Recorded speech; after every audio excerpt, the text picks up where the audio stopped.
Oke guys, kali ini yang lagi rame emang pemanggilan Caimin oleh KPK. Padahal Caimin dan Anies Baswedan Sabtu 2 September lalu baru dideklarasikan jadi baca pres dan bacawa pres. Tapi kemudian pemanggilan oleh KPK ini menuai pro dan kontra. Banyak yang mengatakan KPK kok terkesan jadi alat politik, nuansa politiknya kental sekali dibanding untuk penegakan hukum.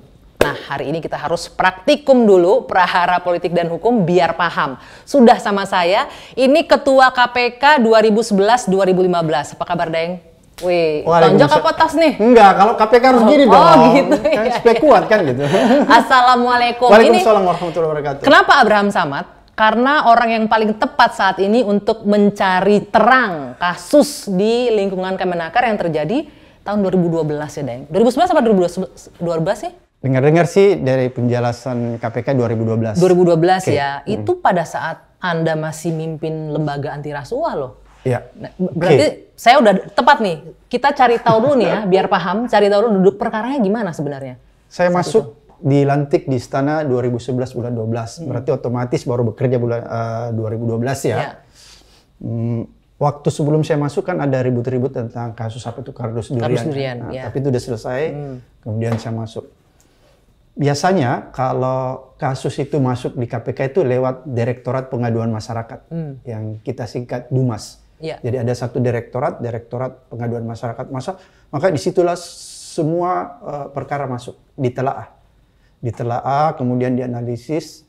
Kalau misalnya ditemukan yang namanya delik peristiwa pidananya, maka dia akan dinaikkan ke Direktorat Penyelidikan. Oke. Ketika dia dinaikkan di Direktorat Penyelidikan, maka biasanya disertai dengan penerbitan surat perintah penyelidikan. Sprindik ya, muncul. Ketika dia di Direktorat Dumas, maka di sana dilakukan yang namanya pull bucket, pengumpulan bahan dan keterangan. Oke. Kita istilahkan biasa itu operasi intelijen, investigasi. Ini jadi, sebelum OTT dari situ itu beda lagi. Oh, beda lagi. Jadi di Dumas itu sebuah kasus itu ditelaah ya. Jadi istilahnya pull bucket, pengumpulan bahan dan keterangan. Sebentar, tunggu dulu nih. Ini nih masyarakat yang suka bingung nih, pengaduan masyarakat. Ini masyarakat yang mana sih yang suka ngadu-ngadu ke KPK, Deng? Enggak kan? Laporannya dari mana nih? Kan ini Kan pengaduan macam-macam, masyarakat nih. macam-macam. Jadi nggak, bentuknya itu surat kaleng kah atau laporan berkas kah atau orang datang ke KPK nih, tolong ya, Pak ada macam-macam. ini curigaan. Ada yang resmi datang ke KPK, ada juga ada sistem yang kita bangun dulu untuk menjamin kerahasiaan orang yang namanya whistleblowing system. Jadi masuk di sistem itu orang nggak ketahuan. Kan banyak orang mau melapor korupsi tapi kan dia takut kan. Maka di sistem itu dulu yang kita buat supaya orang terlindungi. Jadi macam-macam ya mekanisme pelaporan. Dari situlah biasa ada namanya case building ya. Kita menganalisa kasus di tingkat Dumas. Ketika kasus di Direktorat Pengaduan Masyarakat itu kita istilahkan operasi intelijen. Artinya tidak boleh diketahui orang. Kan gitu. Tapi ketika sebuah kasus sudah dinaikkan tingkatannya ke Direktorat Penyelidikan, maka secara otomatis KPK harus transparan. Dia harus mempublikasikan ke publik. Misalnya bulan 8 ada 9 kasus yang sudah diterbitkan surat perintah penyelidikannya. Kasus apa itu? Dia sebutkan misalnya kasus yang terjadi di kementerian ini, kasus yang terjadi di lembaga ini. Itu yang dilakukan dulu. Sebelum saya dan sampai saya, tradisi itu berlangsung di KPK. Nah, dari situ beberapa kasus yang untuk menentukan mana yang jadi skala prioritas itu gimana? Jadi nggak ada skala priority ya, karena semua sama harus sesuai dengan SOP. SOP itu kasus yang mana duluan, nggak bisa dong kasus yang baru belakang masuk, tiba-tiba langsung nggak. Kecuali kalau misalnya yang di atas ternyata tidak ada buktinya, bukan kan begini yang nggak punya dua alat bukti yang cukup gitu. Ini aku mau jelaskan di masyarakat nih. Waktu zaman saya itu KPK itu dipercaya betul, trustnya kuat sekali. Zaman sekarang enggak ya? Kira-kira begitu. Jadi saking percayanya orang, tahu nggak? Semua permasalahan hukum pada saat itu semua dilapor ke KPK. Bahkan orang mau cerai pun lapor ke KPK. Salah kamar itu kayaknya orang mau cerai lapor ke KPK. Orang mau cerai datang. Dia bertengkar sama tetangganya, datang. Motornya kurang curanmor, lapor. Sehingga di Direktorat Dumas itu pengaduan banyak banget. Kasus yang non korupsi pun masuknya ke sana. Iya, itu apa? Tapi kita ambil positifnya. Positifnya apa? Bahwa pada saat itu KPK masyarakat benar-benar dipercaya sebagai sehingga tempat kasus pengadu. private pun orang laporkan. Itu segi positifnya. Sehingga disitulah pada saat itu Direktorat Dumas bekerja sangat sangat berat. Kenapa saya katakan sangat berat? Karena di zaman saya itu pegawai KPK tidak seperti sekarang, jumlahnya sedikit ya. Teman-teman penyidik dan penuntut umum itu kalau kita gabung semua, ini kan orang-orang yang melakukan pengusutan ya, penyelidikan, itu kurang lebih 200. Bayangkan kasus banyak 200 orang ya. Bayangkan kalau misalnya perkara itu dari Sabang sampai Merauke, boleh dikatakan apa? Impossible. Ada ribuan barangkali yang masuk. Iya, kan? Impossible kan? Iya, kalau kita mau pikir secara logika. Ya. Makanya ketika di Dumas itu ditelaah betul-betul mana yang bukan korupsi dipisahkan, naik lah. Gitu-gitu aja. Jadi nggak ada skala prioritas. Oke. Nah balik lagi, itu kardus kasus sistem proteksi tenaga kerja di Kemenaker 2012 berarti di masanya Daeng memimpin ya. Oke. Kenapa pada saat itu kasus ini nggak terus dijalankan sampai ke Caiminnya saat itu jadi menteri? Apa karena PKB saat itu masih dekat dengan kekuasaan sampai nggak diutak-atik? Justru dulu PKB nggak dekat ya kayaknya. Justru sekarang. Jadi menteri kan, menteri tenaga kerja. Tapi kan perlu ditahu bahwa jangankan dekat dengan kekuasaan, partai pemegang kekuasaan pun dulu kita jadikan tersangka. Mau lihat buktinya? Alfian, Jero Wacik. Itu kan semua Demokrat. Belum lagi yang lain, Anas Urbaningrum, Ketua Demokrat. Angelina Sonda. Jadi sinyalemen isu itu kita bisa kesampingkan bahwa kita tidak ada urusan dengan begitu. Itu di akhir-akhir ya kayaknya itu ya? Enggak, masih awal-awal. Kan gitu. Nah, jadi balik pertanyaannya PKB kenapa nggak sampai? Ini kenapa ini harus ditanyakan Daeng? Karena ini tahun politik nih, 2023 menjelang 2024. Kasus ini sudah mengendap 11 tahun lah. Bukan berarti kalau kasus yang lama nggak bisa dibongkar ya, tetap bisa hidup. Cuman karena momentumnya berdekatan dengan Pilpres, ini kan wajar kalau publik bertanya-tanya, ini kok KPK begini? Sangat wajar. Nah, balik lagi, di saat Daeng itu nggak diteruskan sampai ke atas, kenapa? Saya jadikan begini, tadi saya bilang kasus itu dari pengaduan masyarakat terus dinaikkan ke atas, baru pimpinan dilibatkan. Seingat saya, saya nggak tahu kalau saya sudah tidak ingat apa, saya nggak pernah mendapat informasi tentang kasus itu dari pengaduan masyarakat.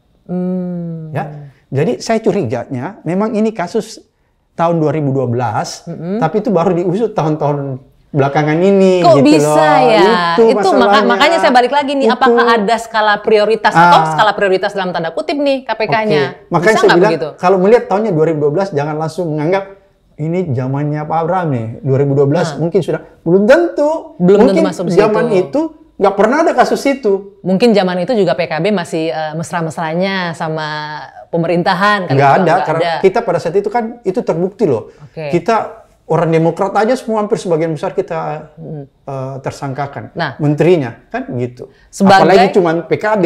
Sebagai orang kita pada saat itu. Nomor 1 di KPK. Apalagi Caimin pada saat itu nggak ada masalah bagi kita. Dia bukan siapa-siapa.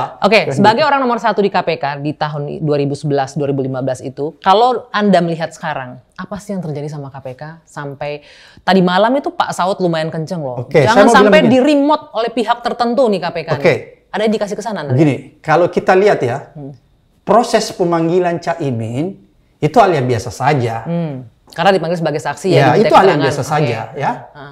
Standing posisi kita di mana? Saya mau bilang begini, seluruh masyarakat Indonesia, bukan saja saya sebagai pimpinan KPK, Dwi Anggi, siapapun, standing posisinya itu bahwa kita harus mendorong penegak hukum untuk melakukan pemberantasan korupsi tanpa pandang bulu dan itu tadi on the track.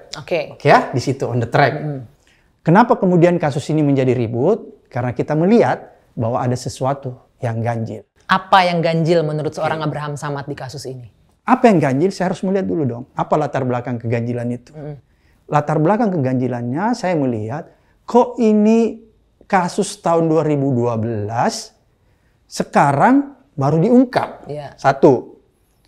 Kemudian yang kedua, kok ini kasus tahun 2012 kemarin-kemarin waktu Caimin berada di koalisi pemerintahan nggak diungkap.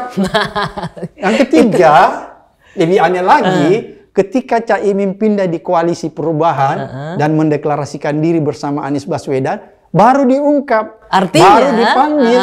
Artinya apa? Jangan salahkan rakyat, jangan salahkan orang. Dan saya pun mungkin berpikiran begitu. Ini KPK kok sudah masuk ke ranah politik. Saya sendiri juga beranggapan begitu. Tapi di masa Anda nggak mungkin ada intervensi politik? Nggak ada lah. Oke. Ada nggak kans itu terjadi sekarang? KPK diinfiltrasi oleh politik? Kalau saya, pendapat saya dan pendapat masyarakat ya, saya coba indikatornya itu di media sosial ya. Saya melihat, ini kan orang bilang KPK merekayasa kasus Cak Imin ya. Atau boleh dikatakan kriminalisasi kasus ini. Bukan kriminalisasi, saya nggak mau, saya lebih tepat kasus Cak Imin ini rekayasa. Oh, rekayasa beda juga kriminalisasi. berat juga tuh yang rekayasa. Ini KPK-nya mengada-ngada berarti. Iya, kan maksud saya bukan mengada-ada.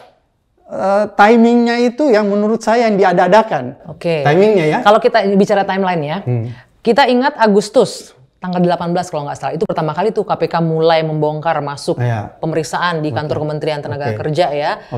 Itu diamankan barang bukti dan lain-lain. Tapi memang Agustus kan udah mendekati ke tahun politik. Jadi dari sana juga kuat indikasinya ini bahwa Anda bilang direkayasa. Begini Anggi, itu saya bisa baca begini. Kalau orang KPK saya bisa challenge dia kalau dia bilang bulan 8. Begini.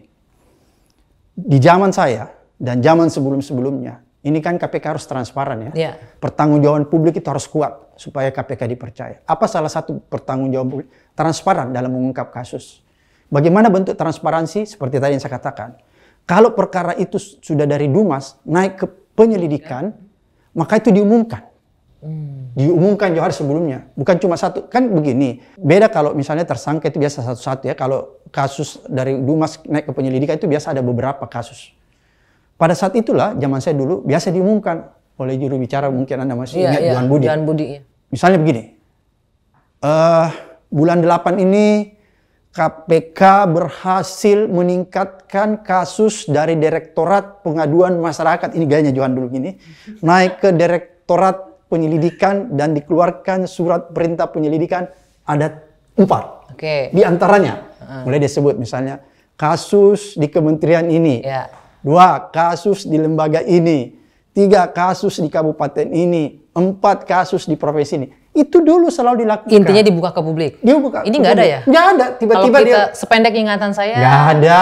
Nggak ada ya? Rilis dulu nggak ada. Nggak ada, dia rilis langsung aja dia bilang dia cuma katakan bulan 8 sudah dilakukan pemanggilan apa kan? Dan bukan konteksnya OTT juga enggak? Iya, kalau OTT itu kan, kalau OTT itu setiap saat karena itu kan kejahatan yang sedang berlangsung kan. Nah kalau ini kan konteksnya bukan OTT tapi pemeriksaan, kan? Tiba-tiba pemeriksaan aja langsung di situ tanpa tahu sebelumnya ada apa. Ini bukan pemeriksaan, ini yang namanya kalau di KPK case building. Jadi kasusnya diusut pembangunan kasusnya, konstruksi kasusnya seperti apa. Jadi Anda lihat itu janggal dengan bulan Agustus. Jadi begini Anggi. Kalau saya bilang janggal, mungkin orang bilang, ya cocok lah Pak Abraham bilang janggal karena dia orang hukum, dia mengerti. Ini anak SD pun kalau bisa melihat paham, kasus ini bilang ini janggal, ini direkayasa. Ini bermuatan politik. Itu statement saya. Gitu. Sebegitu, menyedihkan dong ya KPK kalau memang seperti itu. Iya, sangat menyedihkan. Kita menggantungkan harapan nih ke KPK untuk pemberantasan korupsi. Iya, sangat menyedihkan. Kenapa saya bilang sangat menyedihkan? Karena KPK kali ini masuk ke ranah politik dan terseret. Bukan sekedar terseret, dia mengikuti arus politik. Iya. Dia ikut-ikutan. Kalau saya lihat pimpinan yang sekarang, background-nya ada polisi di dalamnya, ada akademisi juga, ada praktisi hukum juga. Kalau Anda melihat sebagai orang yang pernah di dalam, di mana celah paling mungkin politisasi masuk atau infiltrasi politiknya masuk? Begini. Ini orang-orang yang berintegritas semua kan, Daeng? Kenapa? Ini orang-orang yang berintegritas semua kan yang dipilih. Siapa yang bilang begitu? Ya sudah dipilih oleh tim seleksi dan lain-lain. Kita yakin mereka berintegritas. Anda nggak yakin? Yakinkah Anda bahwa prosesnya itu proses yang fair? Anda nggak yakin mereka berintegritas? Saya nggak yakin. Pertanyaan, Anda nggak yakin mereka berintegritas? Kenapa saya nggak yakin? Karena setelah melihat mereka terpilih, apa yang mereka lakukan? Kan mereka selalu melakukan pelanggaran etik. Berarti kan integritasnya nggak kuat. Ada kena pelanggaran etik helikopter, ada kena pelanggaran etik waktu masih jadi deputi, ada yang sampai ada yang dicopot, perempuan dicopot karena menerima gratifikasi, kemudian ada yang baru terpilih, ada chattingnya kepada Kementerian SDM.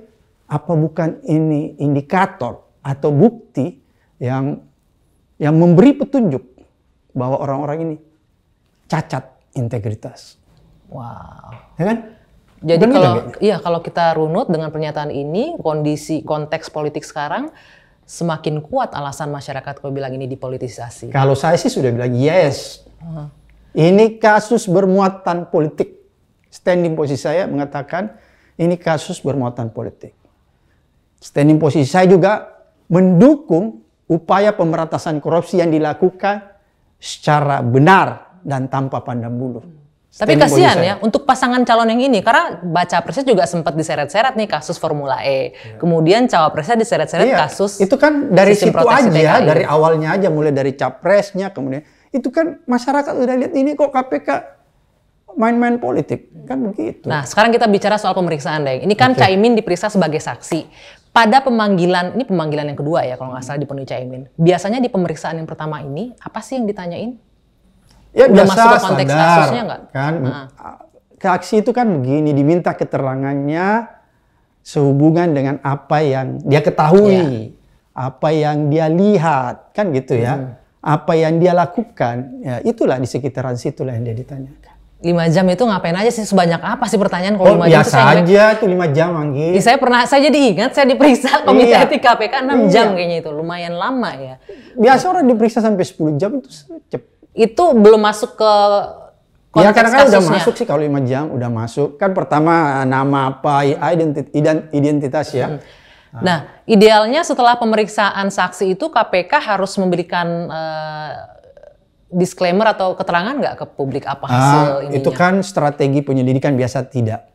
Nggak harus karena nanti mengganggu proses penyelidikan. Karena ini banyak juga diminta oleh tim pendukungnya Caimin. Kalau diperiksa, ayo dong kasih ke publik apa informasi. Biasanya kalau begitu tidak ya. BAP nggak boleh. Karena itu kan akan mengganggu proses penyelidikan kan. Tapi sebelumnya ketika dia mengatakan misalnya kasus di Kementerian Tenaga Kerja tahun 2012 itu sudah ditingkatkan dari Direktorat Pengaduan Masyarakat ke Direktorat Penyelidikan dan sudah diterbitkan surat perintah penyelidikan, itu harus disampaikan oleh KPK.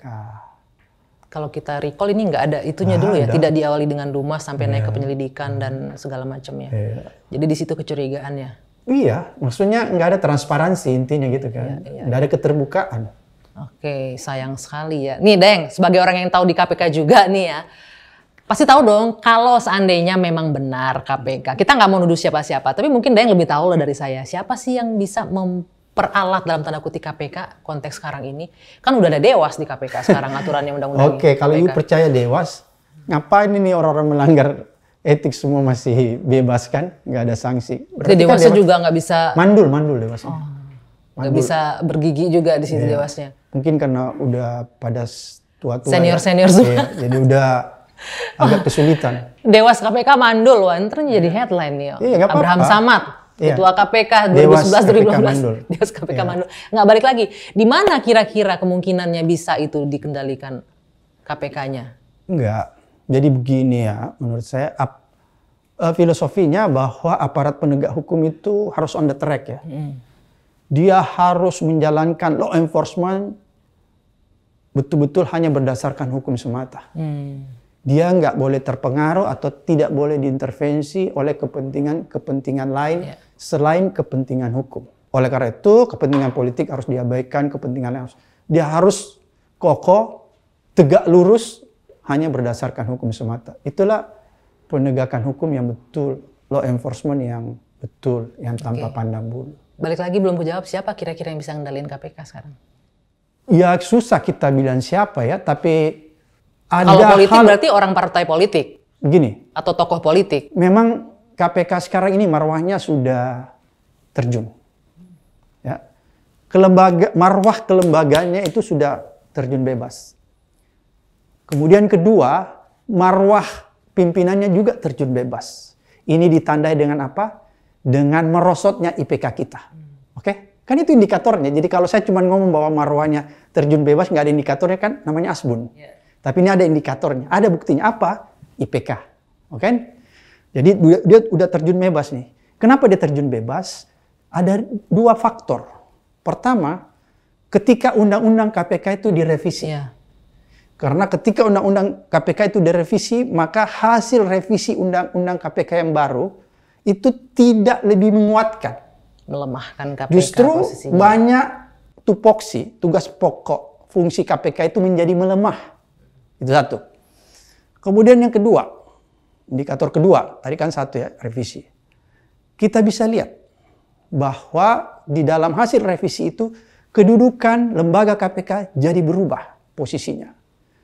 Dulu KPK itu disebutkan di dalam undang-undangnya adalah lembaga yang independen, mandiri, terbebas dari Intervensi dari manapun ya. bukan intervensi, terbebas dari struktural eksekutif, legislatif maupun yudikatif. Sekarang di dalam undang-undang baru itu jelas-jelas dinyatakan di dalam undang-undangnya bahwa KPK adalah lembaga penegakan hukum yang berada di bawah rumpun eksekutif. Jelaskan di eksekutif. Oleh karena itu pada saat itu seluruh pegawai KPK diwajibkan menjadi ASN. Ya. Jadi seluruh pegawai KPK pada saat itu yang tidak berstatus pegawai negeri dilakukan tes ulang. TWK, tes wawasan kebangsaan untuk bisa diangkat jadi ASN. Tersingkirlah orang-orang yang punya integritas, 57 orang. Nah. Oke ya. Itu berarti apa? Saya mau bilang begini, KPK sekarang memang bukan lagi lembaga independen. Dia lembaga yang berada di rumpun eksekutif. Nah, ini bisa menjawab pertanyaan saya artinya kemungkinan tangan-tangan itu ada di tangan-tangan eksekutif yang mengendalikan KPK sekarang. Karena kan di bawah eksekutif. Wow. Tapi bisa juga tangan-tangan kekuatan politik dari luar. Tapi sebenarnya hal-hal itu pasti selalu mungkin bisa terjadi. Tapi itu akan tidak terjadi kalau pimpinan KPK-nya punya standar moral yang kuat, punya standar moral yang tinggi. Dalam bahasa halusnya, bahwa pimpinan KPK harus mempunyai integritas yang kuat. Itu nggak ada di sekarang. Oke, nah terakhir Deng, ini ada 5 pimpinan KPK. Biasanya dalam memutuskan kasus itu, ini minta pendapat dari 5 orang pimpinan ini kan? Jadi pertimbangannya dari 5 orang ini. Jadi bisa nggak sih kalau kita bilang nih, Caimin jadi tersangka atau enggak, ini tergantung skor dari 5 pimpinan nih, skornya berapa nih kira-kira. Aku sekaligus mau cerahkan nih, mengedukasi masyarakat. Seluruh keputusan yang diambil oleh Komisi Pemberantasan Korupsi harus dilakukan dengan cara yang disebut kolektif kolegial. Apa itu kolektif kolegial? Kolektif kolegial adalah keputusan yang diambil secara bulat oleh pimpinan KPK dan dipertanggungjawabkan oleh seluruh pimpinan KPK, diambil oleh seluruh pimpinan KPK dan dipertanggungjawabkan oleh seluruh KPK menjadi satu keputusan yang utuh. Jadi nggak bisa kalau ada orang bilang saya nggak bertanggung jawab terhadap keputusan itu, karena itu sudah menjadi keputusan kolektif. Walaupun misalnya dia nggak sepakat nih kayaknya, kayaknya dari bukti-bukti ini nggak kuat nih Caimin jadi tersangka, hanya 3 orang pimpinan yang bilang ini kuat. Tapi ketika itu sudah keluar menjadi keputusan KPK, keputusan bersama lah itu menjadi keputusan bersama dan dipertanggungjawabkan secara bersama-sama. Itu satu. Kemudian yang kedua, saya mau jelasin. Pengalaman saya selama memimpin KPK, setiap pengambilan keputusan yang berkaitan dengan penegakan hukum, apa itu yang berkaitan dengan penegakan hukum? Status seseorang misalnya saksi, tersangka, status kasus dari Dumas ke penyelidikan, dari penyelidikan ke penyidikan sehingga melahirkan tersangka, itu selalu putusannya bulat. Kenapa saya bilang itu harus keputusannya bulat? Karena ini menyangkut orang, menyangkut hukum. Nggak pernah dalam sejarahnya ada yang nggak ada. Kecuali kalau keputusan lain yang diambil KPK yang tidak berkaitan dengan penegakan hukum. Misalnya, seseorang mau diangkat jadi direktur, atau seseorang mau diangkat jadi pejabat. Itu yang terjadi biasanya ada vote. Tapi berkaitan dengan penegakan hukum, nggak ada itu. Nggak boleh ada istilahnya dissenting opinion, nggak ada tuh ya. Harus bulat 5-5-nya harus bulat. itu. Kan maksudnya harus bulat. Bulat di sini bukan berarti dipaksakan orang yang nggak setuju. Nanti betul-betul buktinya kuat, baru itu menjadi keputusan. Jadi nggak ada orang yang bisa bertengkar. Nggak bisa begini dong. Misalnya begini, bukti sudah ada semua. Yang ini secara hukum, setuju, terus tiba-tiba Anggi bilang, saya nggak setuju. Loh apa alasanmu nggak setuju? Kok ini ngaco nih kalau nggak setuju gitu. Berarti ini krusial sekali, 2 alat bukti yang kuat ini harus ada itu. Ya bahkan kalau di KPK Anggi itu kan itu alat Jadi di dalam hukum pidana itu kan bahwa harus memenuhi 2 alat bukti ya. Tapi kalau di KPK itu sendiri ada SOP-nya, itu kita tambahkan, bukan sekedar 2, 3 alat bukti. Kenapa itu kita butuhkan? Karena itulah yang menjadi kekuatan KPK. Sehingga pada saat di masa lalu, convention rate KPK itu 100%. Karena itu tadi. Oke. 100%. Tapi kan sekarang udah ada SP3, kalaupun nggak kuat-kuat amat Ya, nanti dulu bisa. kan nggak ada, Iya, kan? dulu nggak Makanya ada. kita Sekarang sampai kan, harus 3 alat bukti. Iya, sekarang bisa aja, apapun terjadi kan bisa aja. Ya itulah yang salah satu ciri yang melemahkan KPK. undang-undang baru. Iya, iya. Karena sehingga apa, orang bisa saja belum terlalu cukup, dia naikkan aja karena dia bilang masih bisa dievaluasi. Iya, sampai-sampai gini deh, ada pemikiran dari masyarakat yang saya sempat ngobrol, jangan-jangan ini sampai pendaftaran, yang penting jadiin tersangka dulu, nanti kan bisa di SP3 belakangan. Jadi ada satu prinsip di dalam KPK dan di undang-undang internal KPK itu ada yang disebut asas prudensial, kehati-hatian. Jadi ketika sebuah kasus itu sudah dinyatakan fix untuk ditingkatkan penyidikan, artinya sudah ada tersangkanya, maka itu sudah melalui proses hukum telah yang luar biasa, yang ketika nanti disidangkan tidak akan mungkin bisa lepas. Makanya yang tadi aku sebut, conviction rate-nya itu 100%. Oke, yang pasti kita berharap, masih bolehlah berharap kalau KPK yang sekarang masih punya marwah, walaupun ada yang tadi menyaksikan KPK sekarang masih Ya berintegritas. kita menyaksikan, tapi kita harus dorong terus dia, harus awasi supaya dia sadar.